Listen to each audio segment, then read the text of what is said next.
আসসালামু আলাইকুম রহমতুল্লাহ। 11 দলের সম্মানিত শীর্ষ নেতৃবৃন্দ, সাংবাদিক বন্ধুগণ, আমরা সবাই প্রিয় বাংলাদেশের নাগরিক। বহু প্রত্যাশিত দীর্ঘদিন নির্বাচনের অধিকার থেকে বঞ্চিত, ভোটের অধিকার থেকে বঞ্চিত জনগণ গতকাল স্বাচ্ছন্দ্যে স্বস্তির সাথে তারা ভোট দিতে চেয়েছিলেন। আমরা গতকাল রাত্রে আপনাদের সামনে আরেকবার হাজির হয়েছিলাম 11 দলের পক্ষ থেকে।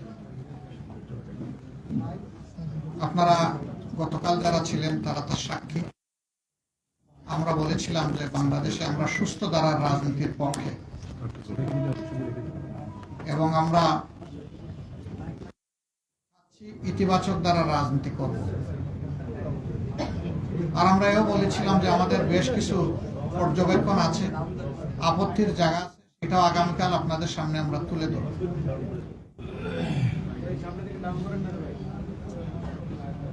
নির্বাচন মানে হার জিতের ব্যাপার থাকবে স্বাভাবিক। সেই হার জিতটা যদি স্বাভাবিকভাবে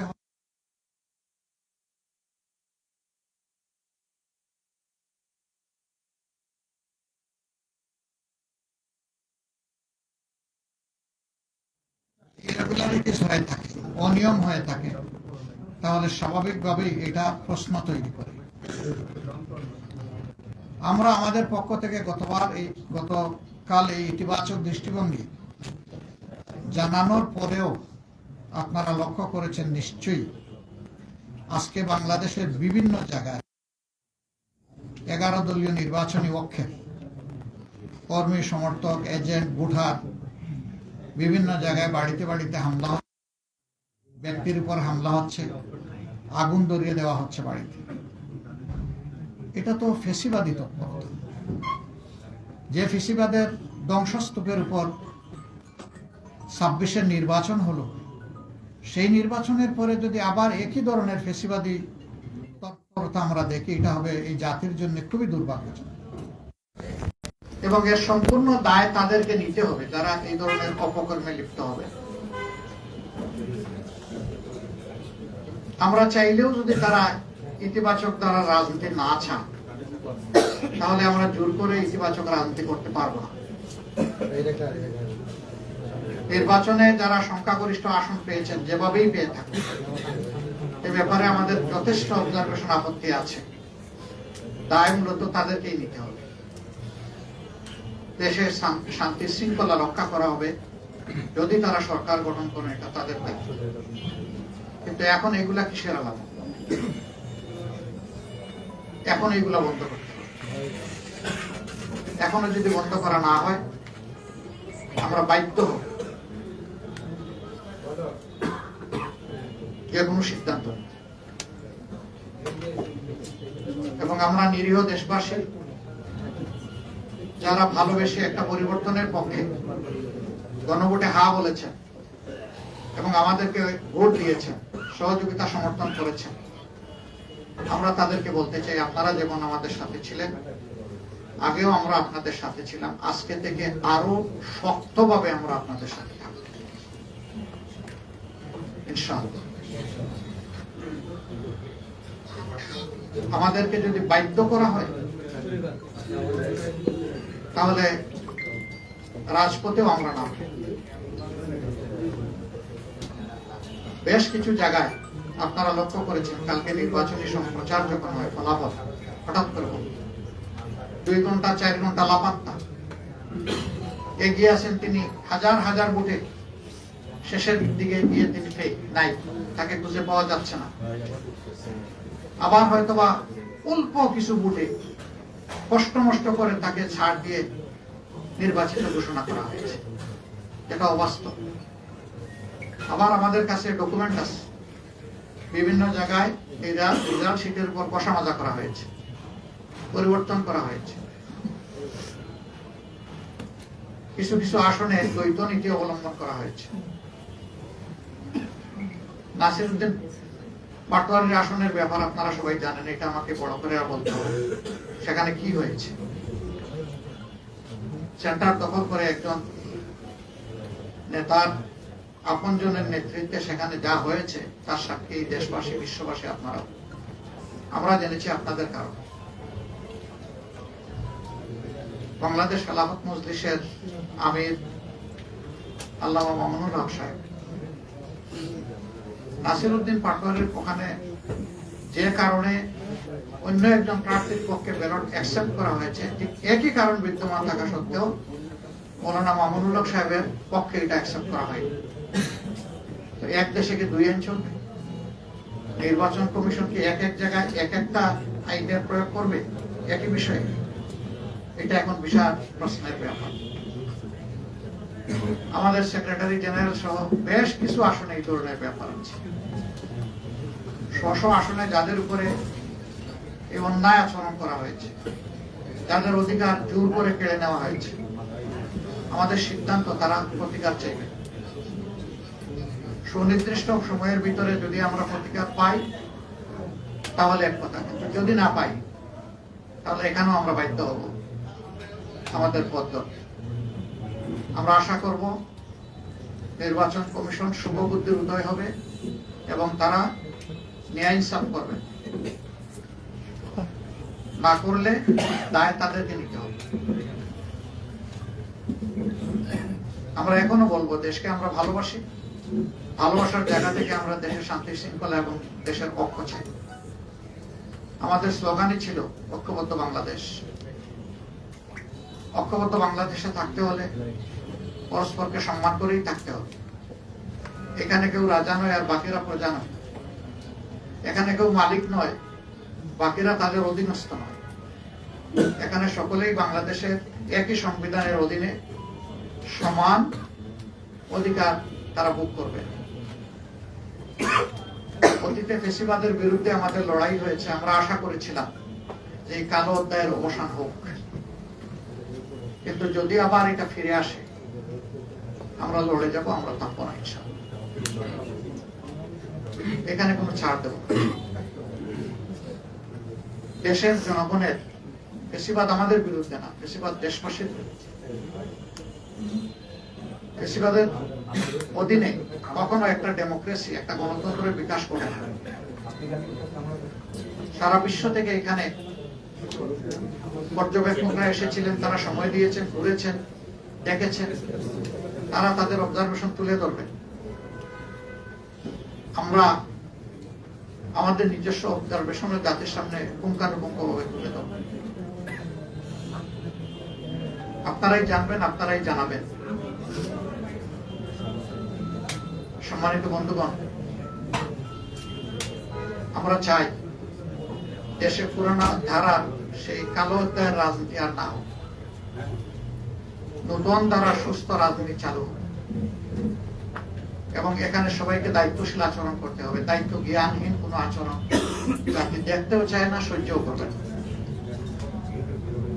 আমাদের তরুণ সমাজ যারা মুখের রক্ত দিয়ে, জীবন দিয়ে আমাদের উপরে আমানত রেখেছে, আমরা কথা দিচ্ছি, আমরা নির্বাচনের আগে যা বলেছি তা বাস্তবায়ন না হওয়া পর্যন্ত আমাদের লড়াই অব্যাহত থাকবে। আমাদের নারী সমাজের অধিকার এবং তাদের নিরাপত্তা নির্বাচনের আগে বিঘ্নিত হয়েছে। আমরা তাদের অধিকার নিরাপত্তার পক্ষে লড়ে যাব, আমরা ছাড় দেব। আমরা বাংলাদেশের প্রত্যেকটি নাগরিকের পক্ষে আছি। আমরা কোন দলের পক্ষে নয়, গোষ্ঠীর পক্ষে নয়। আমাদের অবস্থান আপামর জনগণের পক্ষে। এই জায়গা থেকে চুল পরিমাণ সরার আমাদের কোনো সুযোগ নেই। দেশবাসী আমাদের ইন্টেনশন দেখেছেন। আমরা গতকালকেই বলেছিলাম, আমাদের ভদ্রতাকে, ইতিবাচক দৃষ্টিভঙ্গিকে কেউ যদি দুর্বলতা মনে করেন, তারা নিজের উপরে জুলুম করবেন। এটা আমাদের দুর্বলতা নয়, এটা ছিল আমাদের উদারতা। উদারতাকে দুর্বলতা মনে করলে বিপত্তি তাদের জন্যই ঘটবে যারা মনে করবে। আমরা বিনয়ের সাথে বলবো, এই সমস্ত অপকর্ম এখন বন্ধ করুন, এখন, রাইট নাও। আমরা আপনাদের সদিচ্ছা দেখতে চাই। নিশ্চয়ই আপনাদের নেতৃত্ব আছে, কমান্ড আছে, আমরা তার বাস্তবায়ন দেখতে চাই। আমরা এই সমস্ত ঘটনা যেগুলা ঘটেছে, গতকাল থেকে আজ পর্যন্ত সবগুলার আমরা তীব্র নিন্দা জানাই এবং আমরা এটার প্রতিকার চাই। আমরা প্রতিশোধের রাজনীতিতে বিশ্বাসী নই, কিন্তু প্রতিকার পাওয়ার এবং নেওয়ার আমাদের অধিকার আছে। আমরা আশা করব জাতির সেন্টিমেন্টের প্রতি সম্মান রেখে নির্বাচনে অনিয়ম, দুর্নীতি, মাসুল পাওয়ার, কালো টাকা যাই হয়েছে এটার প্রতিকার আমরা কিভাবে চাইব, নিয়মতান্ত্রিক ভাবে আমাদেরকে চলতে দেন। এবং আরেকটা কথা একেবারেই স্পষ্ট করে বলতে চাই, আমাদের এই 11 দল ঐক্যবদ্ধ হয়েছে দুর্নীতির বিরুদ্ধে মূলত অবস্থান নেওয়ার জন্য। অথচ আপনারা জানেন 59 জন ভয়াবহ ঋণ খেলাপি, তাদেরকে ঋণের এই দায় থাকা সত্ত্বেও তাদেরকে নির্বাচনে এলিজিবল ঘোষণা করা হয়েছে। তারা প্রতিদ্বন্দ্বিতা করেছে। দুর্নীতির সাথে আমাদের কোনো আপোষ নেই, আমরা আপোষ করব না। এর বিরুদ্ধে আমাদের প্রতিবাদ অব্যাহত থাকবে। নির্বাচন কমিশনকে আমরা অনুরোধ জানাবো, আরপিও যেটা কাভার করে না, এরকম যারাই নির্বাচিত হয়েছেন তাদেরকে মেহরবানি করে তাদের ফলাফল স্থগিত রেখে এই ব্যাপারে আগে সুরাহা করুন, তারপরে আপনারা আগান। দ্রুত সুরাহা করলে গাইতে পারবেন, কোনো সমস্যা নাই, আমরা সহযোগিতা করব, কিন্তু সুরাহা হওয়া উচিত। যারা এই ঋণ খেলাপি হয়েছেন, এটা এক ধরনের অপরাধ। তাদেরকে আরপিওর আন্ডারে সুযোগ দেওয়া হয়েছে, সেটা তারা গ্রহণ করেন নাই।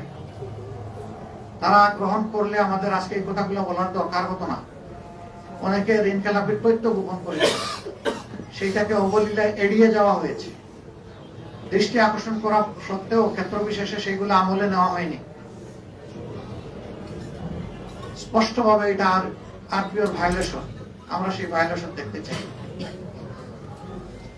সাংবাদিকরা আমরা মনে করি সত্যের পক্ষে অবস্থান নেবেন, সংবাদ জগৎ ন্যায়ের পক্ষে নেবেন। আপনাদের অবস্থান হবে কৃষিবাদ বিরোধী, আপনাদের অবস্থান হবে জনগণের স্বার্থ এবং কল্যাণের পক্ষে।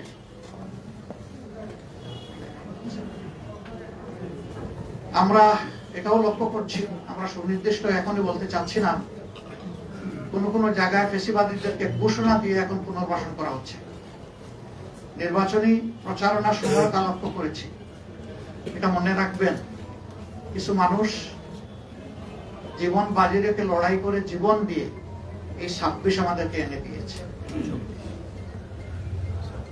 24-এর আকাঙ্ক্ষার সাথে যে কেউ অপমানজনক আচরণ করবেন, জাতি তাদেরকে ক্ষমা করবে না, বিশেষ করে যুব সমাজ তাদেরকে ক্ষমা করবে না। আমরা অনুরোধ করব 24-এর আকাঙ্ক্ষাকে যেন ধারণ করা হয়। এরপরে গণভোটের ব্যাপারে আমাদের স্পষ্ট বক্তব্য। সংখ্যাগরিষ্ঠ ভোটার রায় দিয়েছে গণভোটের পক্ষে, অবশ্যই তা বাস্তবায়ন করতে হবে। এর কোনো ব্যতিক্রম আমরা দেখতে চাই না। পচা রাজনীতির পরিবর্তনের জন্যই ছিল এই গণভোট। নতুন দ্বারা সুস্থ রাজনীতির পক্ষে এই গণভোট। গণভোটে হা বিজয়ী হয়েছে, এখন বাস্তবায়ন করা যারাই সরকার গঠন করবেন তাদের দায়িত্ব। তারা যদি বাস্তবায়নের উদ্যোগ নেন, আমরা সর্বাত্মক সহযোগিতা করব। কেউ যদি এড়িয়ে চলতে চান, আমরা এ বিষয়ে অবশ্যই আমাদের মন্ত্র থেমে থাকবে না, আমরা আমাদের দায়িত্ব পালন করব। বন্ধুগণ, যে সমস্ত আসনে ভয়াবহ অনিয়ম হয়েছে, আমাদের পক্ষ থেকে নিয়মতান্ত্রিক ভাবে আমরা তার প্রতিকার চাইব। কিন্তু হাস্যস্কর, এত কিছু করার পরেও একটা পক্ষ তারা সন্তুষ্ট হতে পারছেন না। ভোট কেড়ে নেওয়া, তারপরে রেজাল্টে বিভিন্ন ধরনের মেকানিজম প্রয়োগ করা, এখন আবার সেই সিটগুলোর বিরুদ্ধে অনেকে নতুন কসরত শুরু করেছে। কি চাচ্ছেন আপনারা? জাতির সামনে পরিষ্কার করে বলে দেন। এই প্রক্রিয়া যদি বন্ধ না হয়, তাহলে আমাদের কি করার থাকবে? যারা এই ধরনের কাজ করবেন, দায় তাদেরকে নিতে হবে। আমরা আবারও বলবো, দেশকে ভালোবাসি, আমরা ইতিবাচক ধারা রাজনীতি চাই। আমাদেরকে ইতিবাচক ধারার রাজনীতি থেকে কেউ যেন বঞ্চিত না করেন। বঞ্চিত করলে দায় তাদের। আল্লাহ আমাদের সহায় হোক। এখানে আমার সহকর্মীরা আছেন, নাইব ইসলাম আছেন, তিনি যদি কিছু সাপ্লিমেন্ট করতে চান আমি তাকে ওয়েলকাম করব। এরপরে আল্লামা মামুনুল হক সাহেব আছেন, তিনিও যদি কিছু সাপ্লিমেন্ট করতে চান তাহলে তাকে ওয়েলকাম করব।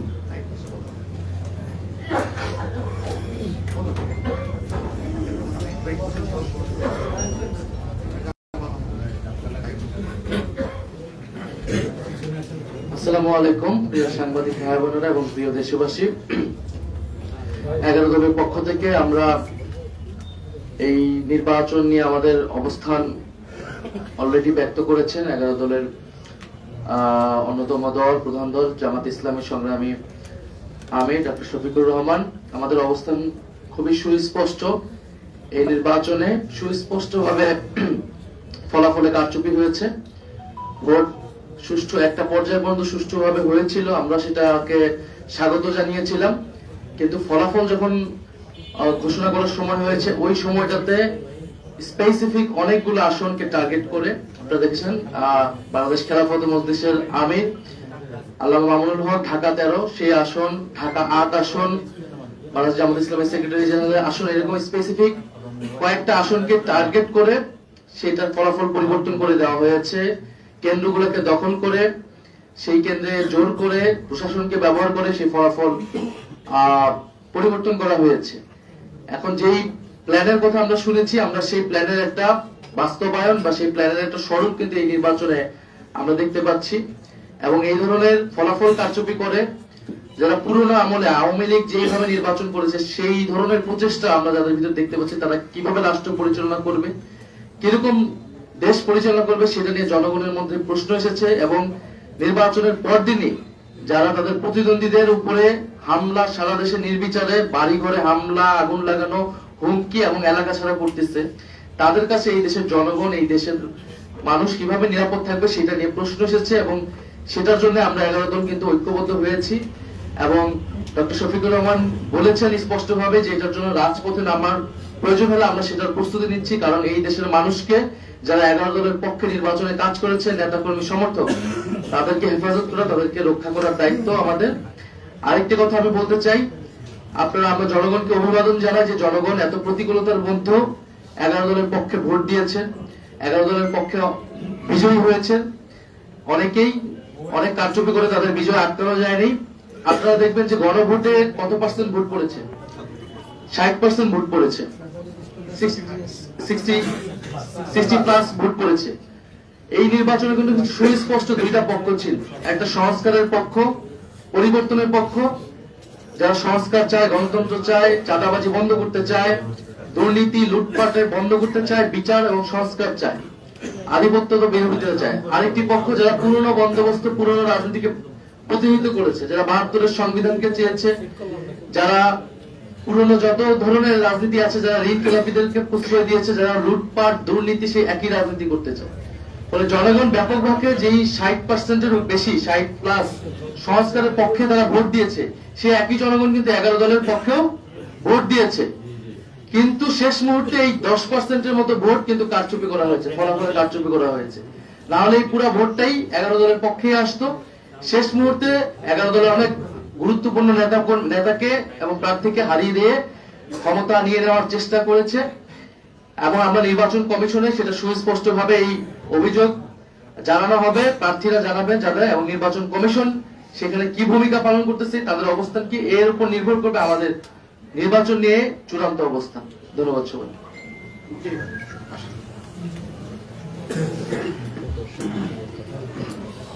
আসসালামু আলাইকুম ওয়া রাহমাতুল্লাহ। আমরা